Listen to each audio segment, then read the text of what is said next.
Hey everyone, Justin here from Aquavit Woodworks and welcome back to the shop. If you're new to my channel, I like to build random items like this coin display on my CNC machine. All of these items are designed by me and I do have files for them which I spend a lot of time on. If you're interested in those and want to follow along with the build process, click on the link in the description and you can purchase those files. Like I said, I spent hours and hours making them, so it goes over everything from gathering materials to assigning toolpaths all the way to assembly. So if you're interested in that, stick around. Let's get into it. Before we start building anything, I thought I would tell you a little bit about this coin display. I would consider this a prototype because it's the first one that I built, and the one that I'm about to show you in this video is going to be a little bit different. There are some cosmetic issues on this that I just wanted to change, and the plans that I have available will also reflect that, so everything will be good to go. But if you look here where these front railings meet the side panels, the joinery is just not that pretty, so I'm going to change that for the final one.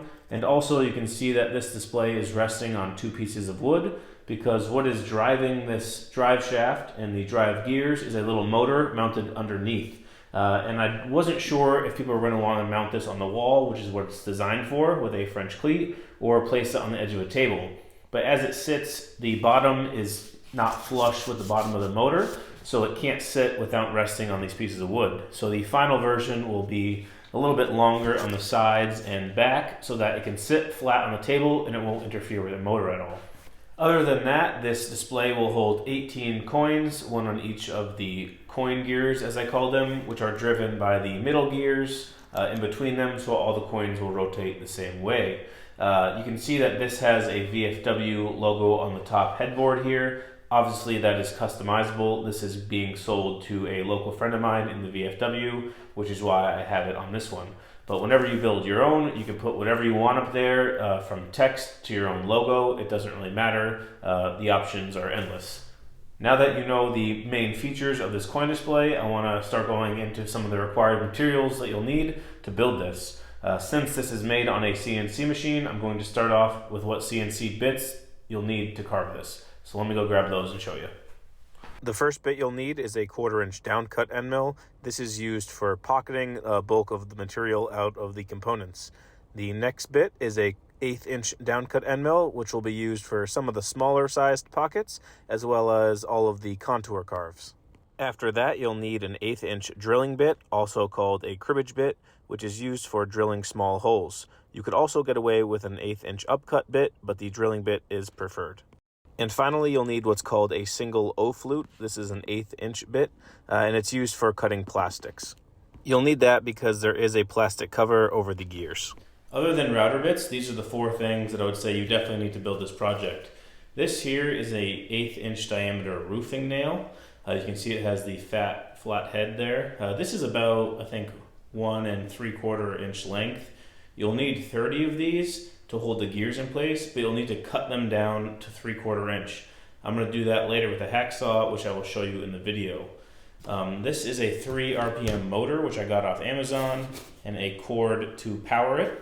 And this is probably the most important piece. This is a rubber U-channel that I got off of McMaster Car. I believe it is for a window to seal the weather, I would guess. I'm not really sure. But it works perfectly for holding the coins into the gears.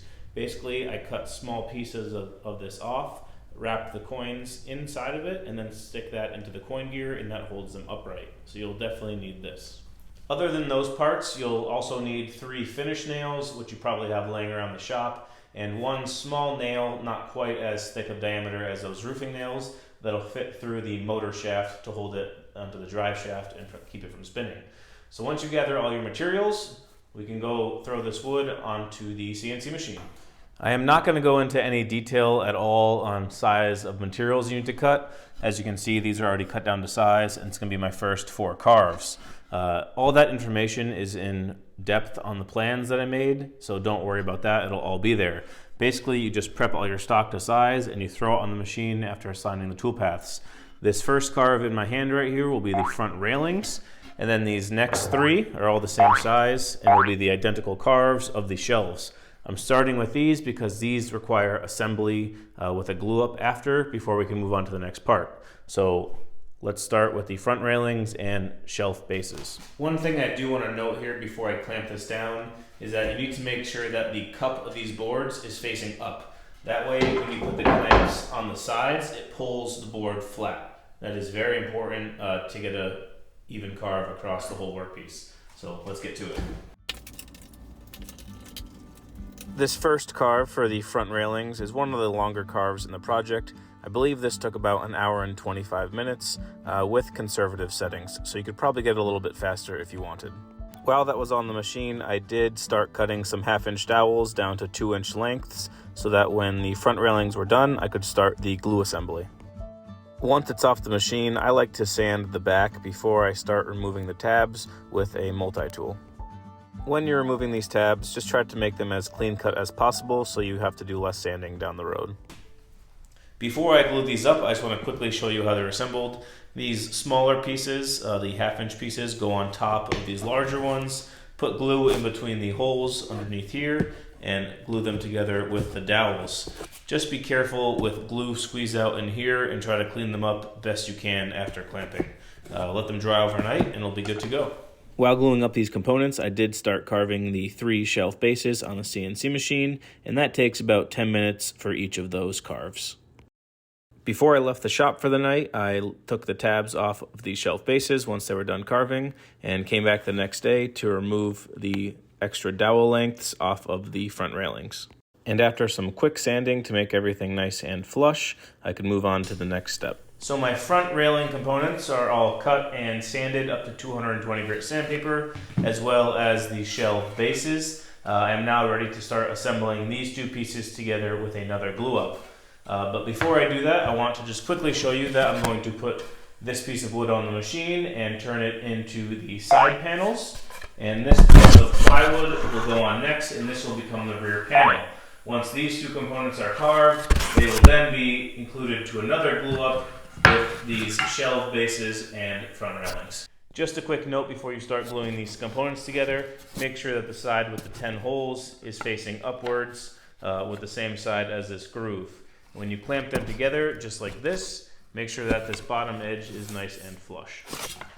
This is a really simple glue up, so by the time you're done, the side panel and rear panel will probably still be on the machine.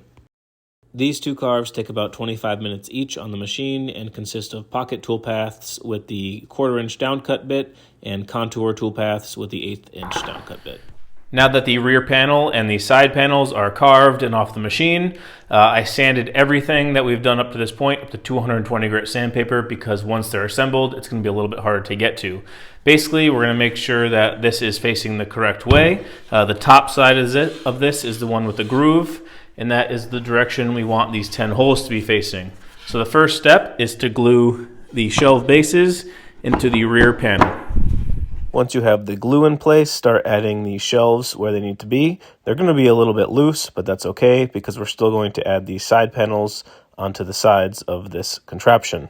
Once you have everything in place, use your large clamps to hold everything tight and set to dry overnight. Once that glue is dry, I finish this piece before moving on to the rest of the components. I like to use spray lacquer because it gets into all of the hard to reach places. Just put a few coats onto this, sand in between, and set it aside for assembly. Now that the main box is assembled and set aside to finish, we can move on to carving the gears. I'm going to use walnut for the gears because not only it looks nice, but also these gears can be kind of fragile because the teeth are kind of small. So I also recommend that you use a hardwood. I've already cut out my walnut. This 3/4-inch piece will be the 3 drive gears. This 1/2-inch piece will be the coin gears. This will carve 20 gears out, but we're only going to use 18. 2 of them are in case you make a mistake. And this 1/4-inch piece will be the middle gears. Keep in mind that instead of clamps, or I should say in addition to clamps, you want to use double-sided tape for these gears because you don't want to cut off tabs from tiny teeth like that. So let's put these on the machine and then we'll get to a whole lot of sanding. Here I'm just showing you how I added the double-sided tape to the back. Be generous with the tape here and make sure that you cover the entire back side of the surface. That way when the gears are cut out, they don't go flying off your machine with lack of tape. And like I mentioned briefly earlier, make sure that in addition to the double-sided tape, you're also using clamps to make sure that these pieces don't go anywhere while they're on the machine. Up first here are the coin gears. This is the longest carve. It's about an hour and 10 minutes long, and it's mostly because of the fact that you have to pocket out so much material from the tops of these gears. Up next, I carved the 3 drive gears, which takes about 30 minutes on the machine. And finally, I cut out the middle gears, which only takes 10 minutes because you don't have to pocket any material off the top. Once those gears are done carving, and assuming you got your depths set correctly, you should be able to remove them individually without having to break any of the bottom wood off, and hopefully you didn't cut through the tape, which might gunk up your bit and also make sanding a little bit more difficult. When it does come to sanding, I highly recommend buying some of these small sanding discs that attach to your drill press. Without them, you have to sand by hand in between each gear tooth, and this just makes it go by a whole lot faster.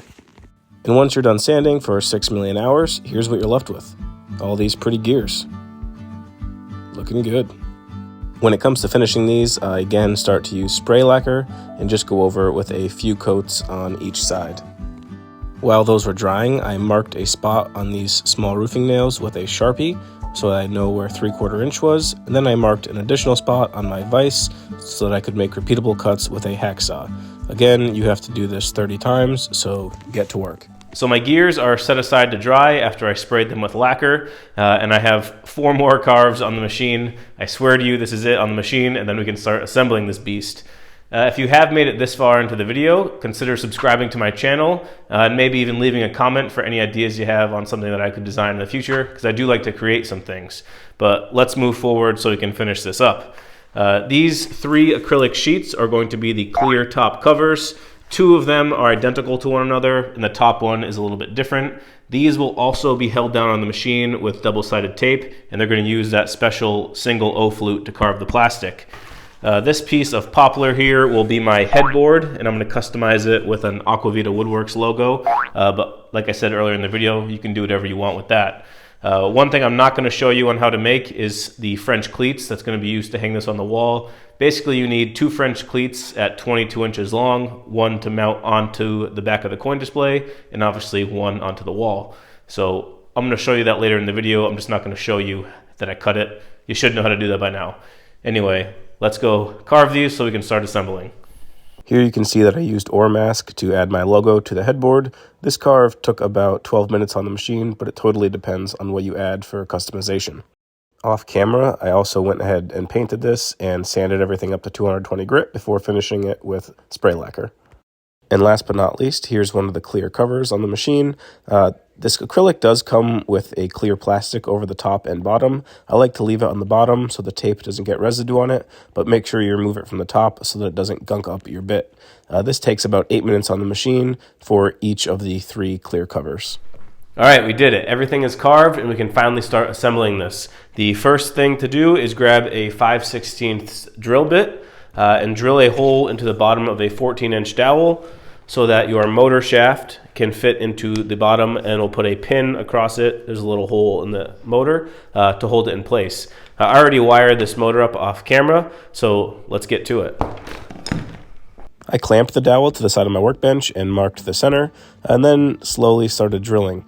Just try to be as accurate as you can, and if you want to cut the dowel a little bit longer than the 14 inches, just in case you make some mistakes, that's totally fine. You only need to drill the hole as deep as the motor shaft goes into it.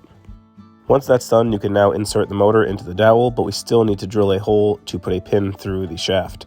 In order to do that, I just align the shaft outside the dowel and use a pencil to mark where I need to drill. Once that hole is drilled, find any kind of nail that would fit through the motor shaft and mark a line on it with a pencil so you know where to trim it off. You don't want this nail sticking out on either end very much, so try to cut it as close as you can. Next, we need to drill a hole in each of the 3 drive gears so that you can put a finish nail through it into the shaft so that they spin. Make sure that you align these the same way when you drill the holes. That way, when they're put onto the final coin display, they're all facing the same direction. Now you can attach the dowel to the motor shaft and start inserting it from the bottom of the coin display, adding each of the drive gears on each shelf as you go. You then need to center the motor on the bottom of the display, and in order to do that more accurately, I like to add the bottom clear cover because the tolerance is a little bit tighter. Once that's in place, you can then hold the motor in place as you mark the locations for the screw holes. Then take a pencil and mark where you need to flush cut the top of the dowel at the top drive gear. I removed everything from the display in order to do this because we still need to add some wax to the bottom of the gears and also the top of the shelves. I didn't film it, but I also went ahead and added wax to the bottom of the coin gears and the middle gears at this stage.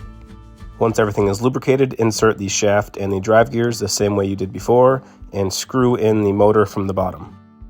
At this point, you can also nail in some staples for a little bit of wire management. Now we can align the drive gears so they're all facing the same direction according to the holes that we drilled earlier, and insert a small finish nail into said hole and squeeze it closed with some pliers. Make sure that you squeeze this tight so that the nail is not sticking out on any side of the gears. This will lock them in place for when the motor turns on. And finally, with the drive gears locked in place, we can start adding the rest of the gears. Here I'm starting with the middle gears using those small roofing nails, adding them into their locations, and then moving on to the coin gears. When you do add the coin gears, make sure that they're all oriented the same way. That way, when the coins are installed at the end, they're all spinning in a symmetrical fashion. Next, I countersunk 3 holes into both the French cleat and the headboard so that I could then install it. The headboard kind of pops into place with the grooves that were already carved, and then the French cleat gets installed directly underneath. The final steps of assembly are adding the 3 clear covers into place, cutting your small rubber trim so that the coins can fit into the coin gears, adding your coins, and then turning the machine on. There you go. Man, I think this thing's cool. Bet you ain't never seen one before. All right, we did it. Everything is finally put together and it works as it should. This is a really fun project. It takes a lot of time, but I think it's worth it in the end because I bet you no one's ever really seen anything like this. If you guys enjoyed this video, please hit the subscribe button or leave me a comment and tell me why you liked it or what you didn't like about it. That's fine too. But see you next time and good luck building.